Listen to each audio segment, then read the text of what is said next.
Il y a un point sur lequel j'aimerais qu'on revienne dans nos discussions. Et oui, c'est bien d'enregistrer parce que c'est dans nos entretiens, puis ça permet aussi... c'est des points qui ont leur importance. Aujourd'hui, on va parler de limites et concessions. Limites et concessions. Dans les rapports humains qu'on a. J'en parlais dernièrement dans un petit groupe comme ça, puis on échangeait sur le rapport que l'on peut avoir avec le monde, avec le boulot, avec nos proches, nos enfants, nos conjoints, nos parents, c'était les rapports. Souvent, ces rapports sont difficiles. Ils peuvent être quelque part source de grand plaisir et de bonheur, et en même temps, source de grand malheur, de déchirement et de tristesse. Or, comment gérer ça? Donc, on va parler de concessions et de limites. On va parler d'abord des concessions. Ensuite, on va parler des limites. Et là où c'est important, c'est qu'on va ensuite aborder où est la limite entre les deux, à quel moment je suis dans de la concession consciente, voulue.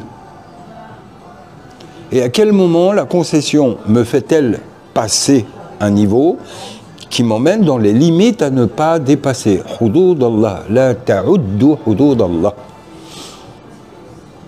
Et on reviendra sur ce verset, parce qu'on verra que dans le mot hudud, les limites, il y a la notion de had, le châtiment. C'est-à-dire que tout dépassement de limite implique châtiment. Mais on reviendra sur ça parce que ce qui est important, c'est de délimiter où se trouve cette limite. Donc il y a plusieurs types de rapports entre êtres humains. Il y a un rapport de force, il y a un rapport d'intelligence et un rapport d'amour. Dans le rapport de force, c'est clair, il n'y a même pas de concession, les limites sont tout de suite posées, c'est un rapport de force. Dans un rapport d'intelligence, tu as en face de toi normalement quelqu'un qui est intelligent s'il doit avoir un rapport d'intelligence.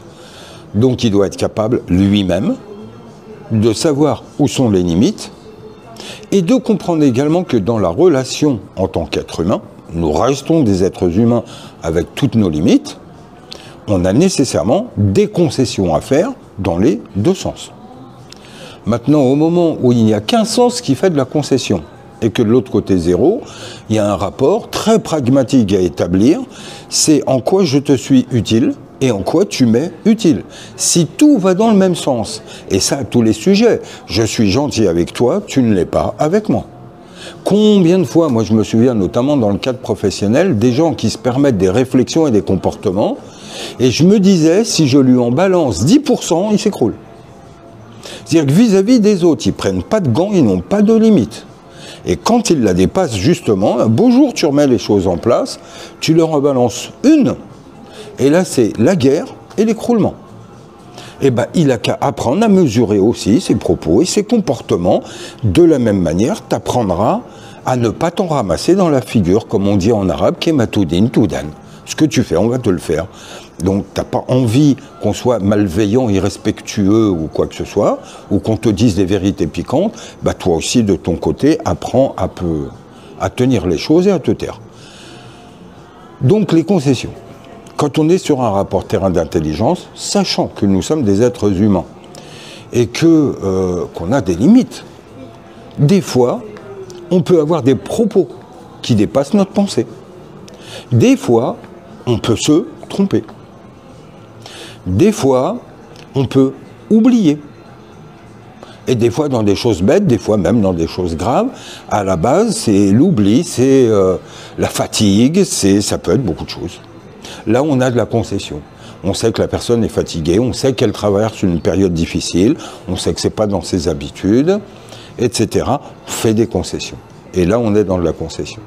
Quelqu'un va te demander, par exemple, un enfant. Un enfant a des droits et des devoirs. En tant que droit, il a des droits, tu dois le nourrir, l'habiller, etc. Mais évidemment que ça ne leur suffit pas, ils en veulent toujours plus. Achète-moi ceci, fais-moi cela, emmène-moi là-bas, etc., etc. Là aussi, où est la concession? C'est-à-dire que tu me demandes quelque chose qui n'est pas un dû. Donc en soi, je ne suis pas du tout en devoir de te dire oui. Par concession, je vais dire oui parce que, par intelligence, voire par amour, parce que tu es mon proche, parce que, etc., je vais dire oui. Bah après, c'est une question de dosage. Quelqu'un qui te demande un service ou une concession, une fois, 2 fois, ok, 15-20 fois, c'est une question de dosage et de récurrence. Là, c'est plus pareil. Là, tu fais de moi ta roue de secours. Là, tu me consommes. Là, tu me bouffes ma vie. Tu ne me laisses plus tranquille. Faut être à ta disposition matin et soir. Je suis ton boy de service. Là, une limite a été passée. Or, la limite, revenons maintenant sur la limite, c'est que des concessions, oui, limite, non. Il y a des limites. Au moment où tu passes une limite, tu me portes préjudice, voire moi-même, tu me mets en danger. Parce qu'entre aider et couler avec, mais ça, je reviendrai dessus. Je reviendrai dessus, on en reparlera. C'est un autre sujet. Il y a une limite. Au moment où tu me demandes de remettre mes principes fondamentaux en question, bah, je sais pas, je prends l'islam, la politique. Tiens, on va prendre les deux. En politique, comme en islam, un projet de loi ou une décision, ou l'interprétation d'un verset, ou un comportement, ou une compréhension, on va t'en imposer, on va te l'imposer au nom du parti auquel tu es adhérent, ou en religion, au nom de l'école dogmatique ou juridique ou philosophique, ou etc., même dans le soufisme, au nom de la tariqa, le cheikh a dit, ben, il y a concession, mais quand on touche un principe, là il y a une limite qui est passée. Donc il y a un moment donné où aussi on doit être capable de dire, non, là il y a une limite de passé. Au moment où on me demande de remettre ma paix, mon attachement à la vérité, ma verticalité, mon istiqama, quand ça on me demande de les remettre en cause, voire de les perdre, de faire quelque chose qui va à l'inverse d'Allah. Là, non. Là, une limite est passée. T'as beau être mon parent, mon conjoint, mon enfant, mon ami, ce que tu veux, non. Et là, il y a quelque chose à ne pas dépasser. Or, au moment où la personne revient et que tu vois qu'en fait, c'est une tendance vers le bas, puisqu'elle te demande d'aller à l'inverse du haut, le divin, bah, là, il y a un choix à faire. Et là, le choix, bah, il doit être... il y a une limite, donc il y a un had. Had, il y a quelque chose de virulent, il y a quelque chose de fort qui doit tomber. Prendre de la distance, couper, etc., etc. Par amour pour toi, je ne vais pas me priver d'aller sur la voie de Dieu. Entre toi et Dieu, je choisis Dieu. Quelles que soient les conséquences que ça doit impliquer. Or, ça, la notion de concession et limite est quelque chose de très important, parce que ce monde ne tend qu'à ça, à nous faire dépasser les limites, à laisser quelqu'un enfreindre et dépasser nos limites. Et là, on nous avilit, on nous trahit, on nous demande de nous trahir nous-mêmes. Si on fait silence intérieur, vous verrez là, il y a un maître intérieur qui dit, là tu te trahis, ça c'est pas toi. Tu n'aurais jamais dû accepter et concéder pour une telle demande.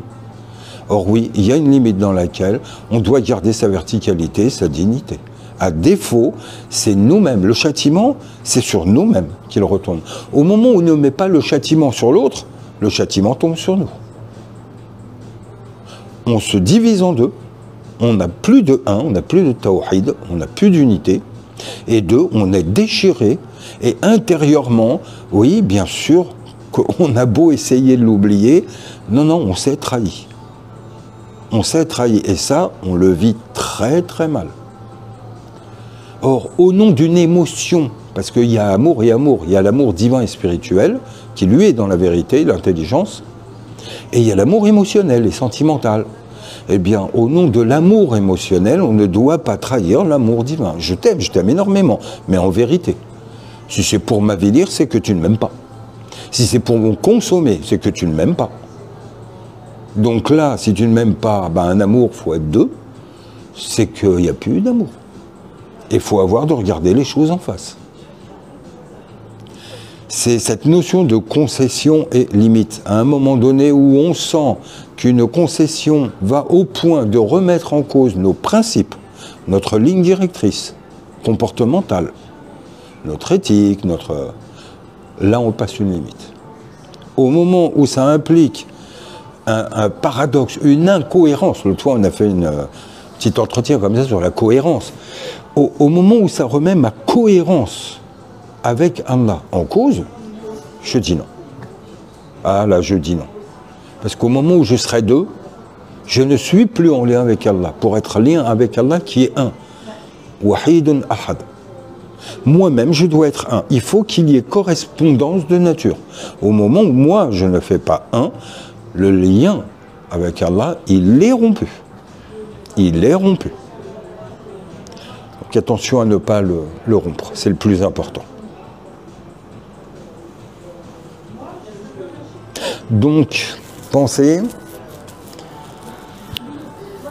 à nous suivre, pensez à véhiculer ce message, parce qu'Elixir est c'est une réaction, c'est pas du blabla, on n'est pas dans de l'entretien de café, ou